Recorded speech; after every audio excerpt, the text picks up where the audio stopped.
Hey guys, what is up and welcome to a new League of Legends video. So we have another video talking about an announcement made by Riot. I know there's been quite a few recently, but there's just so much new and very interesting or important information being released very recently. So for this one, we'll be talking about the ranked season and how it's going to be changing once the new season does hit, or at least once this season actually ends. Because there is some very big news. Solo queue and duo queue apparently is actually making a return. And this is going to be for all League of Legends players, not just maybe Challenger where they can only solo queue, or Diamond where you can only duo queue and nothing more. But to make things even more interesting, on top of solo queue and duo queue finally making a return and kind of scrapping dynamic queue, well, dynamic queue actually isn't fully being scrapped because now there's a second queue that is called ranked flex or flex queue, which is pretty much just a slightly different version of dynamic queue. So this is something I really wanted to talk to you guys about because I truly think it's a very important announcement, since for the longest of times, for several months, there has just been so much discussion and even controversy between solo/duo queue and dynamic queue. So let's talk about the solo queue changes. So yes, it is coming back, solo/duo queue, for every single rank, or in other words, every single player. But the major difference now is the fact that you will still be able to select your two preferred positions, but now you can veto your least favorite role whenever autofill is enabled, or if you choose actual just fill. So for example, if you choose fill, but let's say you just want to play anything but support, then you choose fill, you veto out support,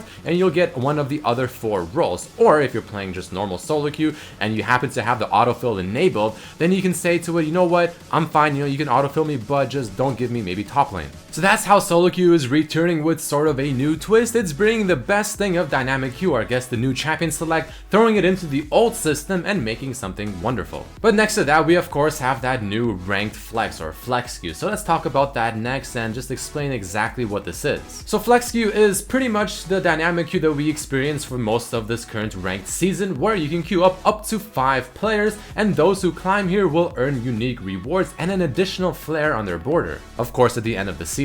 But like I said, it's up to 5 players, so yeah, you can technically ranked 5s with your friends or your team or whatever and practice that, or you can just simply queue up for this solo and play with 4 other people. Chances are maybe those 4 are pre-mades, or 3 of them are pre-mades, or whatever, but this gives you sort of a more ranked team environment. So if you enjoy that solo queue environment where it's kind of individual skill focused and you can actually solo carry games, then that solo queue or duo queue system is probably the place you want to play at. If you enjoy slightly more team cooperated kind of games, then even if you're a solo player, the flex queue is probably where you want to go. So if you were wondering, the ranked 5 queue is essentially being removed and thrown into this ranked flex system. And also on top of this, if you're someone who climbs to at least gold division in the solo duo queue system and also in the ranked flex system, you unlock an extra special end of season reward. Now the biggest thing that I'm sure some people are kind of wondering or unsure about is, are these 2 queues different? Is the MMR different? Is the rating different? The answer to that, short and simple, is yes. The ELO, the MMR, everything is completely different. They are 2 completely different queues, and there is almost no correlation between them. But this also sort of brings up the issue of, what if you're a challenger player in the solo duo queue system and then you decide to jump into the flex queue system, which is completely different, your MMR is completely different as well. Does that mean that you're a challenger player essentially playing against maybe silvers in the other queue? Well, the answer to that is partly no, because even though I said there's almost no correlation between the 2 queues, there is still some correlation in the sense that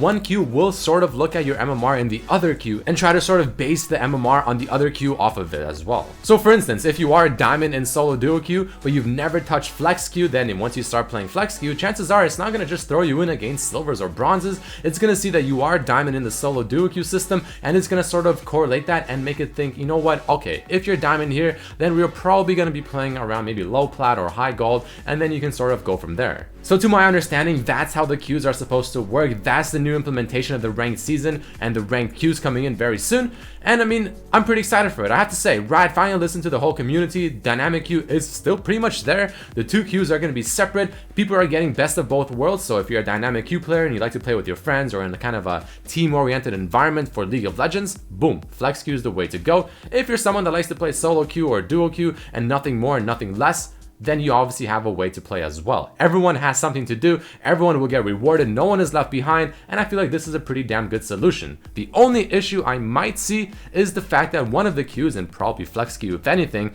might be sort of starved of players, and I mean that can potentially increase the queue time, but there's no real way to tell until it finally happens and until you can actually look at statistics. But before we end off the video, there's another very important and huge announcement extremely recently made by Riot. Now this is an announcement that I myself and a lot of other, especially veteran players of League of Legends, have been waiting for years. I mean, it's completely overdue, but it seems like it's finally here and it's about to be with us. Replays. And I'm not talking about fan-made replays or unofficial replays, I'm talking about Riot's very own official replay system. Back when I made a lot of my montages and all that stuff, I mean, this would have made my life so much easier. It's completely overdue, but at least on the bright side, you know what? They have been working on it, and it is finally on its way. Now, the time that it should be out for the public and for everyone else to use is around the preseason updates, so give it about a month or two, and then hopefully the preseason will hit, and hopefully the Assassin update, the ranked season will reset, and we'll also have this crazy new replay system.